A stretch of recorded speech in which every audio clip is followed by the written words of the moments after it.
Hola, buenas noches amigos. Estamos en tiempo de entrevista y estamos en este tiempo de entrevista de La Espada y la Pluma con un libro que para mí es muy especial porque, bueno, ya saben ustedes que llevan 7 años casi siguiéndome, que la Infantería de Marina es el segundo libro que voy a entrevistar sobre ese tema y la Armada en general es muy corto y se refiere a batallas muy concretas como las que han podido suceder sobre todo en el 98, en 1898.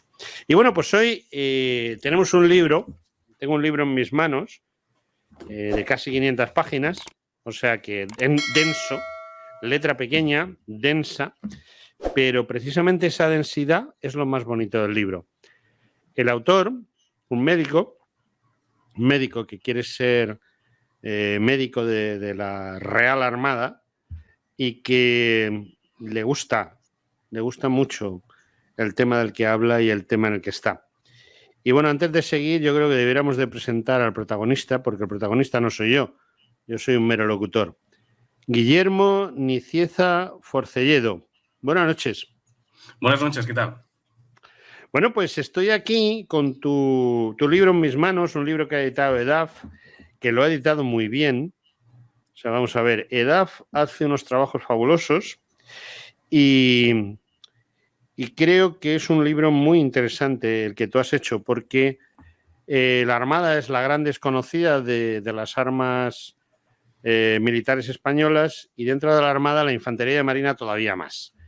Cuando precisamente la Infantería de Marina española es quizá, primero que es la Infantería de Marina, desde mi punto de vista y desde la mayoría de los historiadores, la Infantería de Marina más antigua del mundo, como tal Infantería de Marina.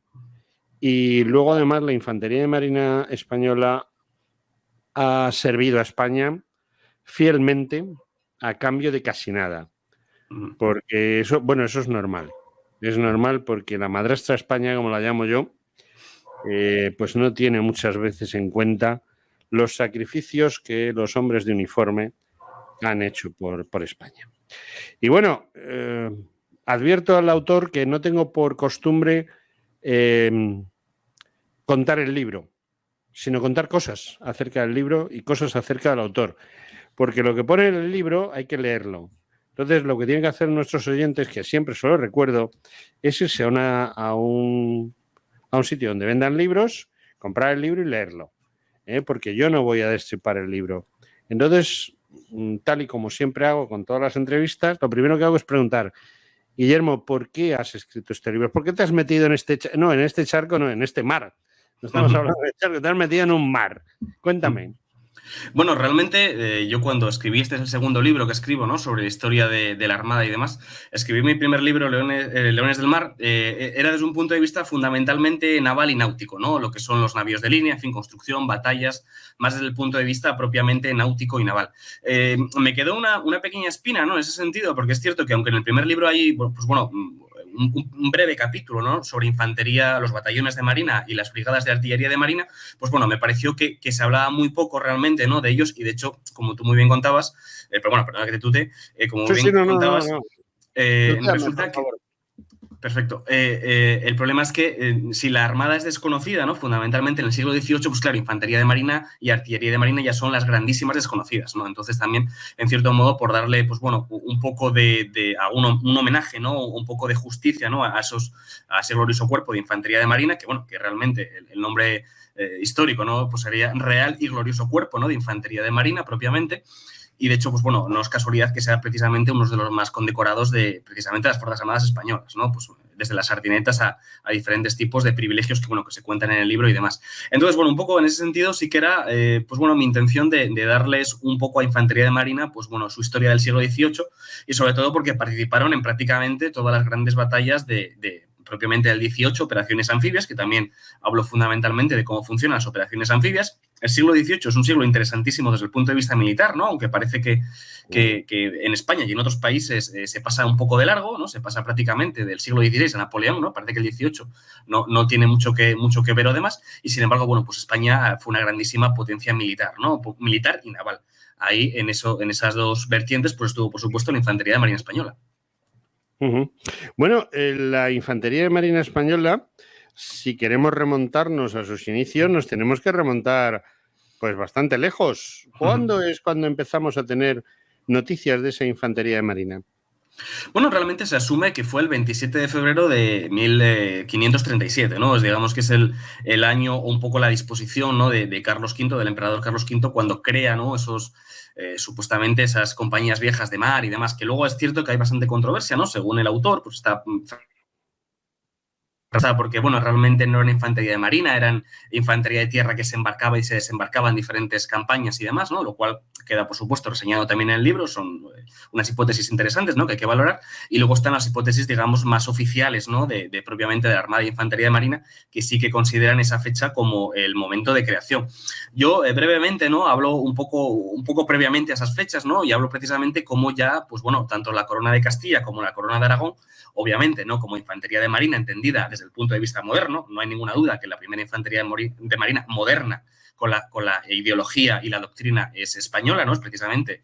Yo diría que incluso más que de Carlos V, diría que es de Felipe II, ¿no? Que realmente es el que luego desarrolla la doctrina de fuerza de desembarco, de fuerza anfibia y demás, ¿no? Lo cual, aunque se hable menos, es muy interesante desde el punto de vista logístico y militar.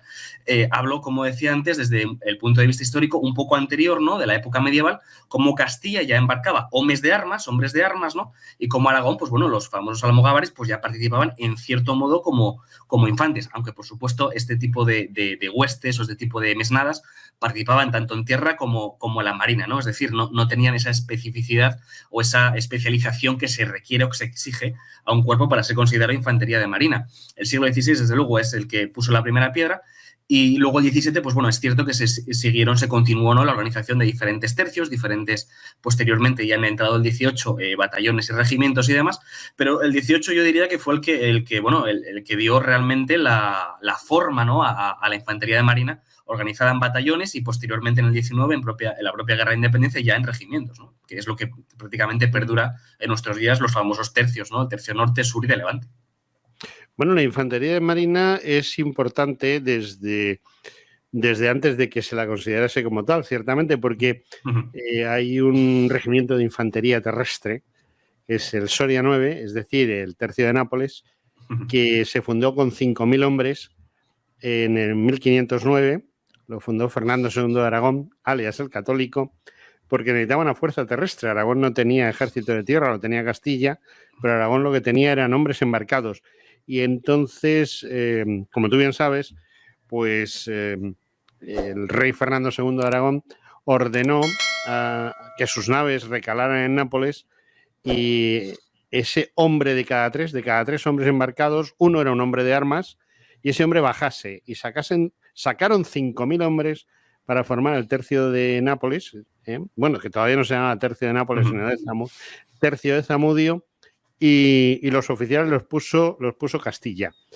Entonces, es curioso, o sea, la primera unidad más antigua del mundo, que es el tercio de Nápoles, está hecha a base de verdaderos infantes de marina, porque son infantería embarcada. Y luego, curiosamente, como tú cuentas en el libro, pues, y acabas de comentarnos, pues se embarca a esos infantes porque, por ejemplo, el famoso Miguel de Cervantes parece ser que era un soldado del tercio de Nápoles y fue embarcado para la famosa batalla de Lepanto.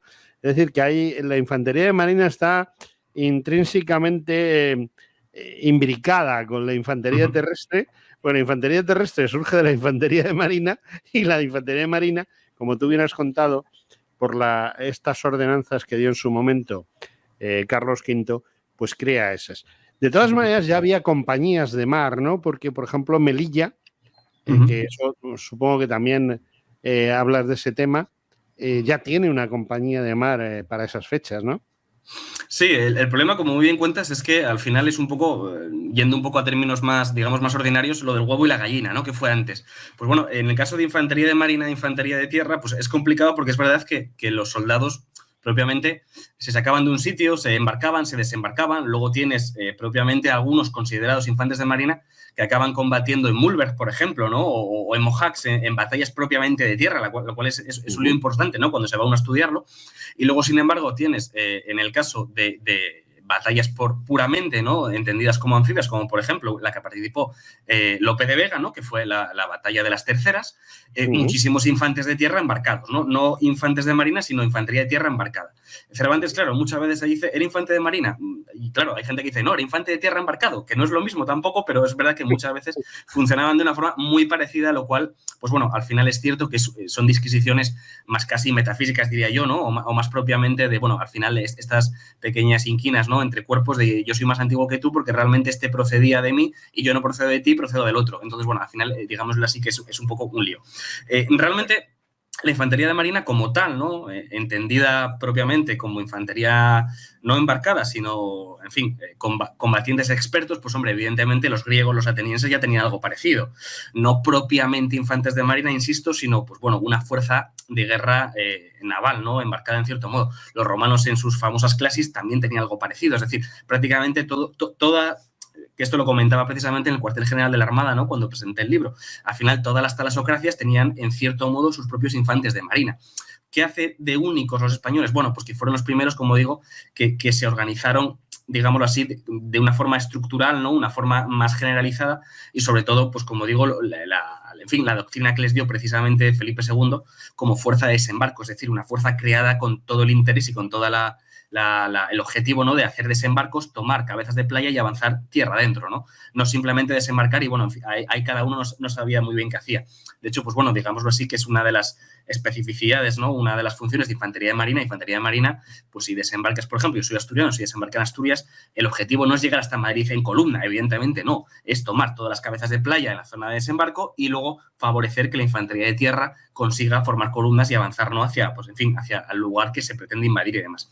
Entonces, esto sí que es puramente, o digámoslo así, o fue España precisamente, Castilla o España, según como se quiera entender, la primera en hacer, pues bueno, este tipo de organizaciones. Luego también comento en el libro, ¿no? Cosas bastante curiosas, como por ejemplo, pues bueno, Aragón y Castilla ya hacían cosas parecidas, ¿no? De hecho, ahí están desembarcos en fin, en Gravesend, ¿no? Ese ataque de las 5 vías costeras que hubo a lo largo del Támesis, que obligó precisamente a la Torre de Londres, ¿no? De que fuera evacuada, pues bueno, eran las tropas, ¿no? Las huestes del condestable Íñigo Fernández de Velasco, ¿no? Que era propiamente un condestable de Castilla de tierra. Entonces, bueno, por eso digo que es un poco lioso, ¿no? Incluso cuando nos queremos ir, ¿no? Esto es una cosa también bastante curiosa. Incluso muchas veces que a la gente le interesa mucho el tema, ¿no? Que está muy de moda ahora en todas las series y demás, ¿no? De los Navy Seals y demás. Bueno, pues es que precisamente Pero Niño, ¿no? Que era un corsario castellano, pues hizo labores muy parecidas a los Navy Seals, precisamente en las costas de Yebra, en el norte de África y demás, ¿no? Golpes de mano nocturnos, sabotajes y demás, con huestes castellanas. En el siglo, hablamos a principios del siglo XV, 1400 y poco.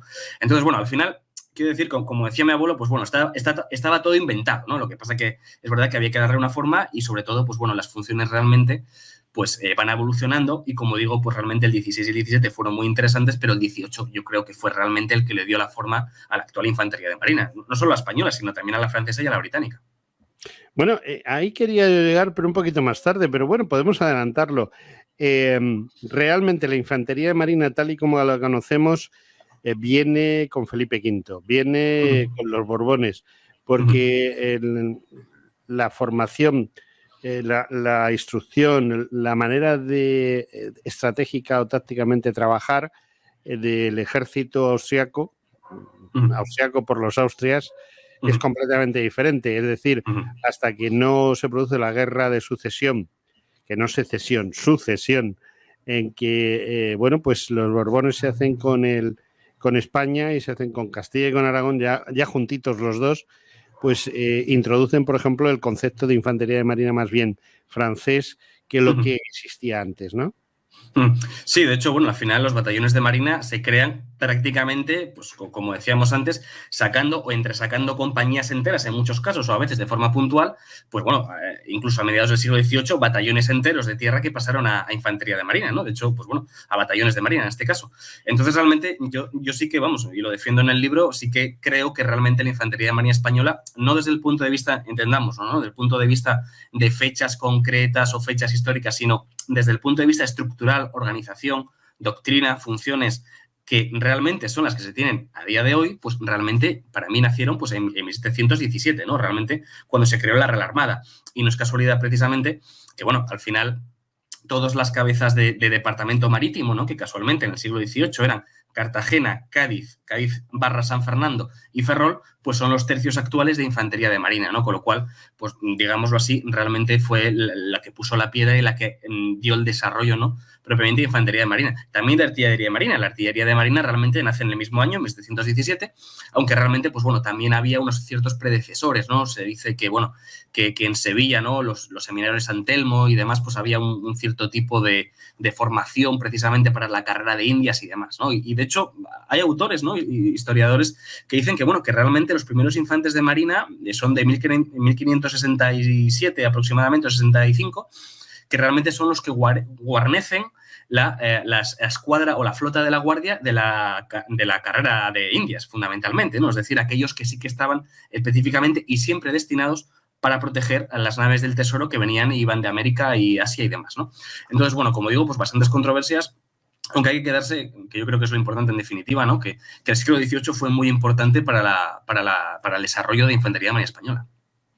Bueno, habrá muchas personas que nos están escuchando que no entienden muy bien lo de los infantes de marina en los barcos como trabajadores, digámoslo así, militares dentro del barco, aunque hay diferencias entre los ingleses y los españoles, por ejemplo, porque, como tú bien sabes, la marina británica, digamos que forzaba a determinadas personas a ingresar como marineros, es decir, había señores que estaban emborrachándose en una tasca en Londres y de repente se despertaban dentro de un barco o delincuentes que se sacaban de las cárceles, etcétera, porque lo de ser marinero no era una profesión que le gustase mucho a la gente, sobre todo en Inglaterra. Entonces, la infantería de marina actuaba dentro de los barcos no solo para combatir contra la infantería de otros barcos, sino como una policía militar, cosa que en España no sucedía porque la mayoría, aunque también había gente embarcada en situaciones de, pues eso, provenientes de cárceles o de situaciones complicadas, la mayoría de los marineros españoles eran gente que se había enrolado por un sueldo o con una idea de transportarse a América o a algún otro sitio y firmaban por un tiempo determinado o por un barco determinado, etcétera. Y la infantería marina nuestra pues estaba más enfocada precisamente no ya a tener controlada la marinería, sino también a ser una verdadera fuerza de combate. ¿Es quizá estoy en lo cierto o estoy muy equivocado?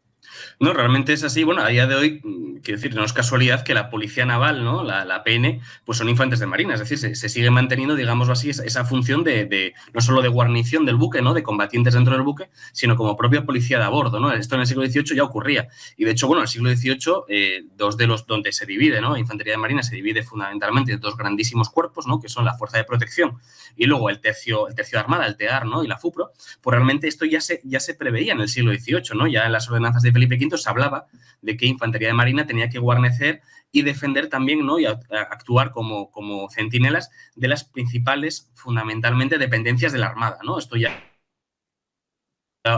el siglo XVIII ya pasaba. Una cosa muy importante que hay que tener en cuenta, ¿no? Y sobre todo para la persona que sea un poco más lega en esta historia, es que realmente tanto marineros como infantes eran dos clases totalmente distintas, eran dos clases separadas. Y de hecho se favorecía que no se digámoslo así, que no fueran aliadas o se llevaran bien entre ellas. ¿Por qué? Bueno, los infantes propiamente eran soldados, es decir, no eran civiles. Los marineros se entendían muchas veces como una clase de civiles que estaban acogidos a un cierto sistema militar, pero no propiamente militares, para que nos entendamos. En España, la mayoría de marineros eran marineros, al menos hasta mediados del siglo XVIII, eran lo que se llamaba marineros de matrícula. Es decir, cuando tú querías ser o bien pescador, o bien marinero mercante, o corsario, o lo que fuera, realmente cualquier oficio que tuviera que ver con el mar, realmente lo que tenías que hacer era enrolarte de forma cuasi voluntaria, vamos a decir, ¿no? Como un sistema de levas, digámoslo así, semivoluntarias, tenías que enrolarte en la Armada, servir X años y entonces luego, pues bueno, se te daba esa matrícula, se te garantizaba de que eras un marinero, en fin, experimentado y demás. Y bueno, lo más importante en este caso es que aprendías el oficio de la marinería dentro de la Armada, lo cual esto, pues bueno, era muy importante, ¿no? De hecho, los marineros españoles eran muy buenos a pesar de lo que diga Hollywood, ¿no? A pesar de lo que digan, pues bueno, en fin, este tipo de plataformas digitales o lo que sea, ¿no? Esto es muy importante. Y los infantes de marina en este caso, y de hecho hay un reglamento propio de Carlos III que así lo afirma, tienen que enrolarse de forma voluntaria. Es decir, en los piquetes de recluta no se puede ni engañar, ni se puede comprar, ni se puede, desde luego, llevar atados. Es decir, de coger y coger a 4 jóvenes en un pueblo y meterlos enrolados en infantería de marina. Esto no ocurría. Y de hecho, el oficial que lo hiciera, los oficiales propiamente procedían de la Armada, ¿no? Eran de la Real Armada, aunque luego acababan destinados o bien en batallones, o bien en brigadas, o bien en cuerpo general. Realmente el oficial que se le viera, ¿no? Se le pillara infraganti haciendo una de estas cuestiones, pues perdía el grado y en fin, iba a la cárcel y demás, ¿no? Es decir, era un tema muy serio. ¿Por qué los jóvenes se enrolaban en infantería de marina más que muchas veces como marineros? Bueno, fundamentalmente porque había lo que se llamaba en infantería, bueno, en general en la milicia, ¿no? La paga de enrole, es decir, cuando tú te enrolabas se te daba una paga que eran como varios meses de sueldo realmente, lo cual tenías un dinero contante y sonante según te enrolabas, lo cual venía muy bien muchas veces para pagar deudas o bien para mantener a tu familia, padres, en fin, hijos y demás. Y por otra parte, pues bueno, una parte también muy importante es que se te daba un oficio. De hecho, en infantería, artillería de marina y marinería, se les enseñaba a leer y a escribir. En artillería de marina incluso se exigía que se supiera leer y escribir antes de enrolarse y unos ciertos conocimientos de matemáticas. A los infantes, aunque fueran analfabetos, pues se les enseñaba a leer y a escribir. Esto en otras naciones no ocurría. En cierto modo, una vez que un infante de marina se acababa licenciando, pues en general tenía un oficio. Y de hecho, pues bueno, incluso en aquellos que eran heridos y demás, ¿no? Lo que se llamaban los cuerpos estropeados y demás, pues había cargos propiamente, ¿no? Había empleos que solo podían ejercer infantes de marina. Por ejemplo, el principal guarda del Jardín Botánico de Cartagena tenía que ser precisamente un estropeado de infantería de marina. Era una de las cosas que se preveía, ¿no? Incluso los hijos de huérfanos de infantería de marina, pues también se les aceptaba como infantes de marina. Es decir, al final, en cierto modo, se te daba un oficio y esto era muy importante en aquella época, desde luego. Uh-huh. Bueno, hay varias cosas interesantes que a mí me llaman la atención. Yo comprendo lo de infantería de marina, pero lo de artillería de marina, eso me ha llegado al corazón, porque por supuesto, sabía que existía, pero ahora que tengo aquí a un técnico, le pido que me explique en qué consiste lo de artillería de marina, porque yo pensaba que los artilleros de los barcos eran marineros y no infantes. Claro, eso ocurría fundamentalmente en la Royal Navy. En la Royal Navy hay que tener en cuenta que no tuvo artilleros de marina hasta principios del siglo XIX, es decir, prácticamente 100 años más tarde que España. España, en 1717, creó el Real Cuerpo de Artillería de Marina, propiamente. Es decir, realmente los artilleros de marina ejercían, para que nos entendamos, como cabos artilleros, es decir, como el que mandaba el pelotón que guarnecía el cañón o que actuaba en el cañón. La mayor parte, pues si un cañón de 32 libras, 24 libras, eran unos 14 o 15 personas, pues 2 o 3 o a veces solo uno era artillero de marina y el resto eran propiamente marineros, ¿no? Que sí que hacían el trabajo, hombre, eran en definitiva los que hacían el trabajo físico, es decir, empujar el cañón, trincarlo, ponerlo en batería, sacarlo de batería, el trabajo poco técnico, vamos a decir, ¿no? Y realmente el cabo artillero era el que daba la orden de fuego, el que disparaba y el que hacía las punterías, que es lo más importante, ¿no? El que calculaba elevación y demás. ¿Por qué eran tan importantes estos artilleros de marina? Bueno, porque sabían calcular, sabían trigonometría lineal, trigonometría esférica, en fin, eran los que sabían matemáticas de verdad y sobre todo los que sabían calcular, en fin, con esas cuestiones del balanceo del barco, ese tipo de cuestiones, ¿no? Que desde luego, pues bueno, en tierra es difícil acertarle, como decía mi abuelo, que era precisamente artillero, es difícil acertarle al enemigo, pero claro, cuando hay agua y encima hay balanceo, pues es más difícil todavía. Entonces, claro, por eso tenían que ser gente, pues, bien formada y, de hecho, muchos de ellos, después de retirarse, acabaron siendo profesores y maestros de instituciones civiles, ¿no? Profesores de escuela, profesores de universidad, instituto y demás, ¿no? Lo cual, esto vuelvo a decir que eran grandísimos matemáticos. Incluso alguno de ellos ganó algún certamen matemático, uno de ellos, precisamente, un teniente de navío, que además hizo, no recuerdo ahora exactamente, lo cuento en el libro, hizo una serie de teoremas de aritmética, en fin, que para la época fueron como bastante importantes, ¿no? Con lo cual, era gente muy bien formada. ¿Qué pasó con estos artilleros de marina? Pues bueno, como eran tan caros de mantener y sobre todo de formar, pues a finales del siglo XVIII quedaron muy pocos. De hecho, claro, cuando uno tiene en cuenta que, por ejemplo, el navío Santísima Trinidad tenía 140 cañones, pues claro, 140 artilleros de marina, era muy difícil que un barco tuviera 140 artilleros de marina, con lo cual al final tenía 20 o 30 como mucho, ¿no? Teniendo en cuenta que en el mejor momento, precisamente a finales del 18, hubo como máximo, creo que fueron 3.080 artilleros de marina. Claro, 3.080 no dan, desde luego, para guarnecer todos los cañones de toda la flota española, es imposible. Entonces, claro, al final, pues bueno, digámoslo así, los marineros más experimentados actuaban como cabos artilleros, pero propiamente no eran artilleros de marina. Ya. Bueno, has hablado del buque insignia de madera más grande del mundo, el Santísima Trinidad. Era un barco, quizá era un tocho. Sí. Era como un ladrillo, como un gigantesco ladrillo que se movía sobre el mar, pero que dio su juego, sobre todo imponía, porque 4 puentes llenos de cañones deben de imponer lo suyo, ¿no? Claro, hay que tener en cuenta que para la época, pues bueno, los buques ingleses de más cañones tenían 100 cañones. Este tenía 140 en su mejor momento, ¿no? Que fue a finales del 18, a principios del 19 realmente. Entonces, claro, estamos hablando de, bueno, pues la mitad más, pues hombre, quiero decir, es sensiblemente más grande y sensiblemente más poderoso, ¿no? De hecho, pues al final es cierto que era un poco lento, en fin, el hecho de tener 4 cubiertas, pues bueno, le hacía, como decía mejor, un blanco más fácil, lógicamente, cuanto más grande, más fácil, pero realmente, claro, enfrentarse a un buque con 140 cañones cuando el tuyo tiene 98 o 100, pues bueno, claro, no es ninguna tontería.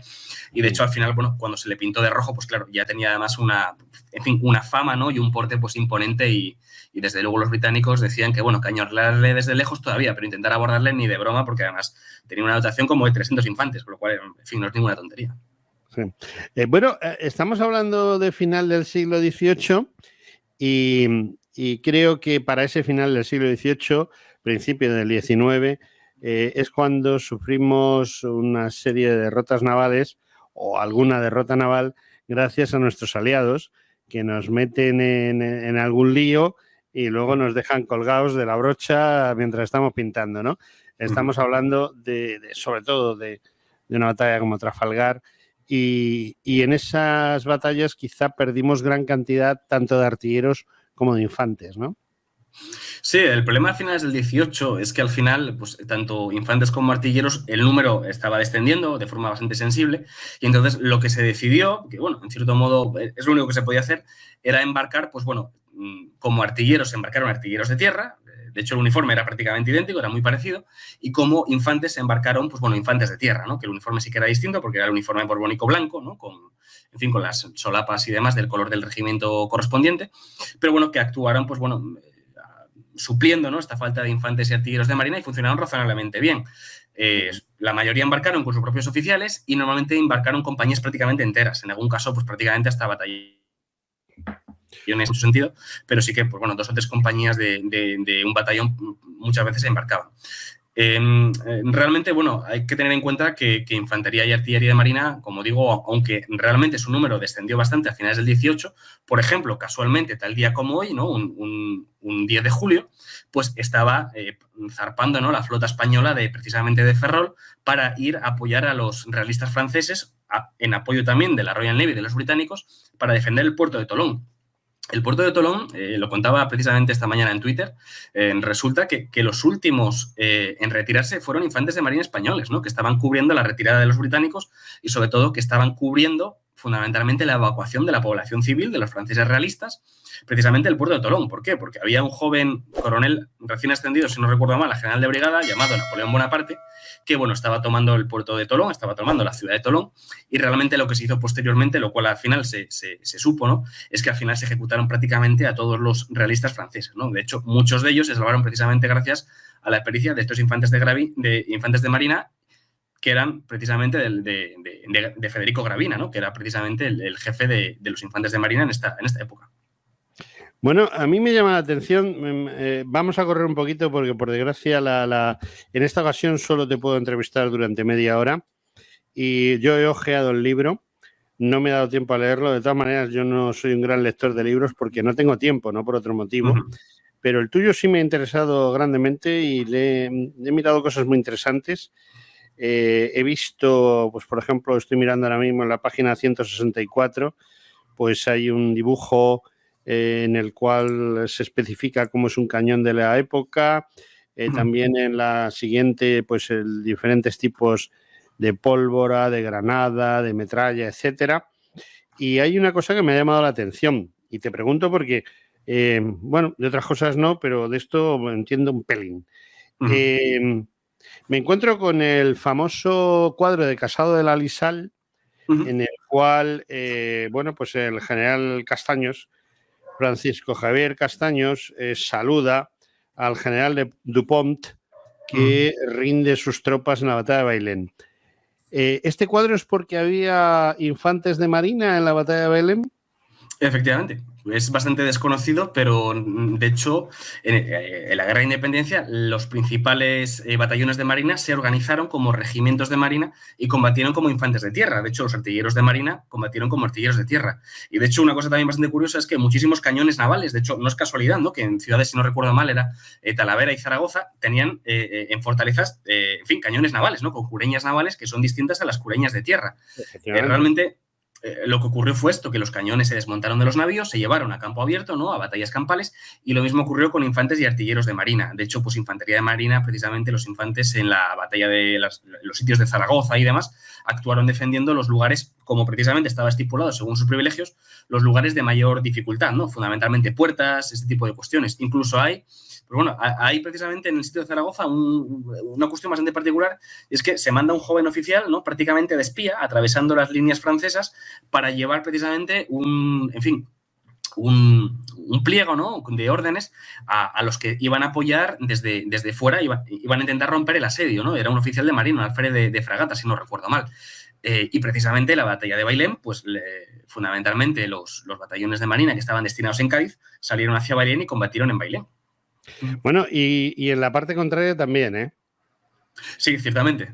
Sí, sí. Ciertamente están los marinos de la Guardia Imperial, había un batallón de marinos, ellos lo especifican, no sé, entiendo que serían infantería de marina, sí, aunque llevaban pantalón blanco y la chaqueta era azul marino y llevaban shako, y esta, o sea, como prenda de cabeza. Es curioso porque había 500 y tenemos una de las mejores descripciones de la batalla de Bailén, la hace el comandante que mandaba ese batallón de la Guardia Imperial, cuenta desde su punto de vista lo que pasó allí. Se le olvida contar lo que pasó en Madrid unos días antes, porque como tú bien lo sabes, quien hace los fusilamientos de la montaña del Príncipe Pío no es la infantería francesa, sino los marinos de la Guardia. De hecho, curiosa, ¿no?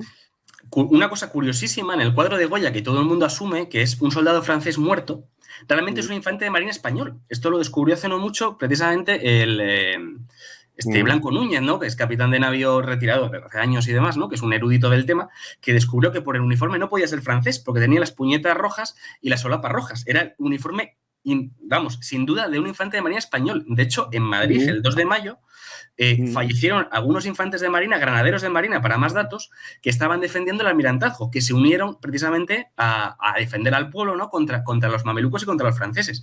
Esto es una cosa que es bastante desconocida, pero realmente, en fin, participaron muchos infantes de marina, efectivamente. Y en el castillo, perdón, en el cuartel del Parque de Artillería había infantes de marina también. Eso no lo sabía yo. Mira, siempre aprendes algo nuevo. Pero lo que sí me llama la atención es que precisamente quien hace los fusilamientos en la montaña del Príncipe Pío son marinos franceses y luego participan en Bailén donde, bueno, como tú bien sabes, se firmó un armisticio con una rendición por parte de los franceses y luego, pues, quizá eso se convirtió por efecto de la propaganda en una gran derrota francesa, cuando no es tal, ciertamente las fuerzas francesas eran superiores a las españolas en el campo de batalla, aunque tácticamente las fuerzas españolas tenían una superioridad brutal porque Dupont y el resto de su ejército tenían que subir la cuesta desde el barranco de Zocueca hasta Bailén, que es lo que les impidió en todo momento conseguir la victoria. Pero había otros 20.000 franceses fuera de la batalla que estaban a un par de horas y que no movieron un dedo y que al final acabaron, pues como todos los demás, siendo prisioneros de los españoles. Y bueno, pues con este recuerdo a Bailén, que aparece en la página anterior a la 161, porque es un cuadernillo en color francamente bueno, donde has metido cosas sumamente interesantes, donde Edaf y el autor han echado el resto, porque hay cosas muy interesantes, de verdad.